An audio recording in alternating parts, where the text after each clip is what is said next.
Hi guys, welcome to Bini's kitchen. ഞാൻ ഇന്നിവിടെ കോഴിക്കട്ട ഉണ്ടാക്കാൻ പോവുകയാണ്. എല്ലാവർക്കും ഉണ്ടാക്കാൻ അറിയാം, എന്നാലും ഞാൻ എൻ്റെ മെത്തേഡിൽ ഒന്ന് പറഞ്ഞു തരുവാണ്. ഇവിടെ ഞാൻ ഒരു ഗ്ലാസ് അരിപ്പൊടി എടുത്തിട്ടുണ്ട്. ഇവിടെ ഞാൻ വെള്ളം തിളപ്പിക്കാൻ വച്ചിട്ടുണ്ട്.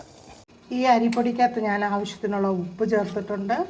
ഇനി ഞാൻ അതിനകത്തോട്ട് ചൂടുവെള്ളം ഒഴിച്ചൊന്ന് കുഴയ്ക്കാൻ പോവുകയാണ്.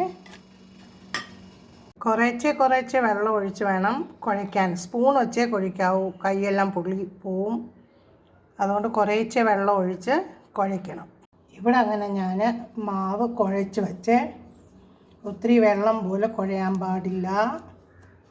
ഇതുപോലെ ഞാൻ കുഴച്ച് വെച്ചു. ഏകദേശം ഒരു 1.5 ഗ്ലാസ് വെള്ളം വേണ്ടി വന്നു 1 കപ്പ് അരിപ്പൊടിക്ക്. ഞാൻ കോഴിക്കട്ട ഉണ്ടാക്കാൻ തേങ്ങ തിരുമ്മിക്കൊണ്ടിരിക്കുവാണ്. ഇവിടെ ഞാൻ കോഴിക്കട്ടയ്ക്ക് വേണ്ടിയുള്ള ഫില്ലിംഗ് റെഡിയാക്കിയിട്ടുണ്ട്.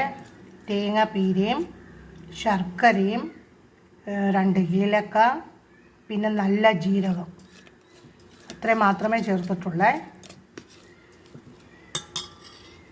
ഇവിടെ ഞാൻ മാവിൽ നിന്ന് ഇങ്ങനെ എടുത്തും വെച്ച് ബോൾസ് പോലെ ഉണ്ടാക്കുവാണ്. ഇങ്ങനെ റൗണ്ട് പോലെ ആക്കി വെച്ച് ഇങ്ങനെ സെൻറ്ററിൽ ഇങ്ങനെ ഒരു കുഴി പോലെ ആക്കിയിട്ട് അതിനകത്തോട്ട് ഞാൻ ഫില്ലിങ് വെക്കുവാണ്. എന്നിട്ടിത് ഇങ്ങനെ ജോയിൻ്റ് ചെയ്യണം. അതിനകത്ത് ഫില്ലിങ് വെച്ച് ഇങ്ങനെ റൗണ്ട് പോലെ ആക്കിയേ ഇതെല്ലാം കൂടി ഇഡ്ഡലി പാത്രത്തിലോട്ട് വെച്ച് അടച്ച് വെച്ച് ഒരു 20 മിനിറ്റ് വേവിക്കാമേ. അങ്ങനെ നമ്മുടെ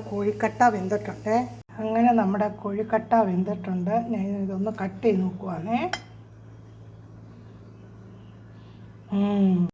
അടിപൊളി. കഴിച്ചിട്ട് പറയാം എങ്ങനെ ഉണ്ടെന്നേ.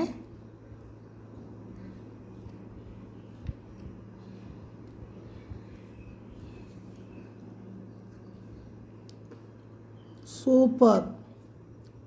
അതുപോലെ തന്നെ നമ്മൾ കോഴിക്കട്ടയ്ക്ക് കുഴയ്ക്കുന്നുണ്ട്.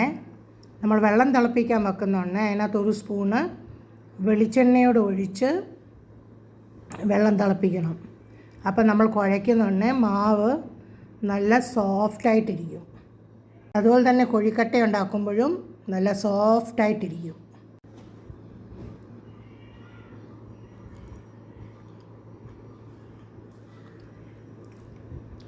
നല്ല അടിപൊളി കോഴിക്കട്ടയാണ്. നിങ്ങൾ ഇതേ മെത്തേഡിലൊന്ന് ചെയ്ത് നോക്കണേ, സൂപ്പറാണ്. Thanks for watching my video. Please like, share and subscribe my channel. Thank you.